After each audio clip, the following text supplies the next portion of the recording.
L'édito politique sur Europe 1 avec Le Figaro. Bonjour Vincent Trémollet de Villers. Bonjour Dimitri, bonjour Anissa, bonjour à tous. Vincent, Édouard Philippe a pris la plume hier, c'était dans La Tribune dimanche pour chroniquer le dernier livre de Jean-François Copé, Quand les populistes trahissent le peuple. Le candidat Philippe à la présidentielle est très rare médiatiquement. Comment faut-il interpréter ce choix d'intervention ?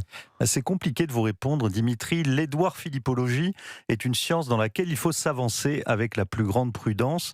On ne sait jamais avec le maire du Havre s'il faut déchiffrer une cryptologie machiavélique ou si tout simplement Édouard Philippe est le Éric Satie de la communication politique.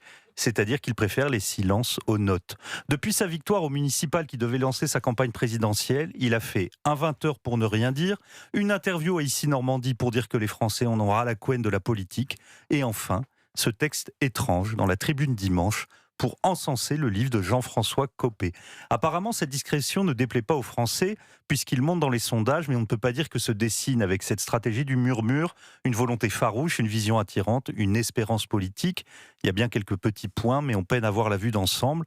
On se dit donc que le favori ne veut surtout pas descendre dans l'arène et qu'il préfère s'en tenir à des considérations générales. L'état de droit, c'est bien, le populisme, c'est mal. S'il fallait vraiment tirer un enseignement de ces interventions, c'est qu'elles ressemblent déjà à une campagne de second tour face à Jordan Bardella. Et seulement avant le second tour, il y a un premier tour, Vincent. Et c'est là toute la difficulté. Pour franchir le premier tour, Édouard Philippe a 3 solutions. La première, la plus évidente, c'est de faire une campagne très à droite sur le régalien, ce qui contraindrait Bruno Retailleau à le rejoindre. La deuxième, la moins convaincante, c'est de faire campagne au centre-gauche pour s'attacher Gabriel Attal et occuper l'espace de l'électorat progressiste qui veut absolument éviter Mélenchon. Et puis la troisième, la plus tentante pour le tempérament d'Édouard Philippe, c'est de choisir, de ne pas choisir, d'essayer de faire une synthèse entre la rive gauche et la droite Trocadéro, c'est-à-dire une proposition politique qui conjuguerait la GPA et un plan Marshall contre l'immigration, une plateforme qui réunirait Stéphane Séjourné et François-Xavier Bellamy. On a un peu de mal à voir le tableau.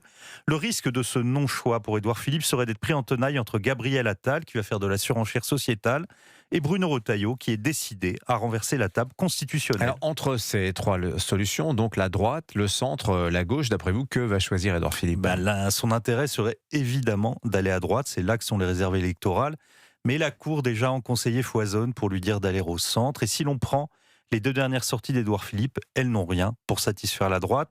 Lors de son 20h, il n'a pas parlé d'immigration et il a fait le strict minimum sur la menace Mélenchon. Et le choix de chroniquer le livre de M. Copé n'est pas non plus le signe d'une droitisation de sa campagne. D'abord, le maire de Meaux, sèchement battu à la primaire de la droite en 2017, je vous rappelle qu'il avait fait moins de 1%, n'a pas forcément laissé un bon souvenir chez les électeurs LR. Et puis depuis, Jean-François Copé a fortement recentré son discours.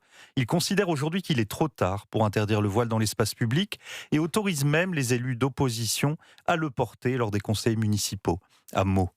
Dans la tribune que lui consacre Édouard Philippe, il y en a d'ailleurs plus pour l'électorat musulman et contre Jordan Bardella que pour les électeurs de la droite classique. On y revient, Dimitri, second tour, second tour, second tour. Les sachants nous diront qu'une présidentielle se gagne toujours au centre. On leur répondra timidement que Balladur, Jospin et Juppé ont déjà suivi leurs précieux conseils. L'édito politique sur Europe 1. Merci Vincent Trémollet de Villers. À la une du Figaro ce matin, Léon XIV veut témoigner de la présence chrétienne en Algérie. Bonne journée Vincent, merci. Il est 7h56, excellent début de journée.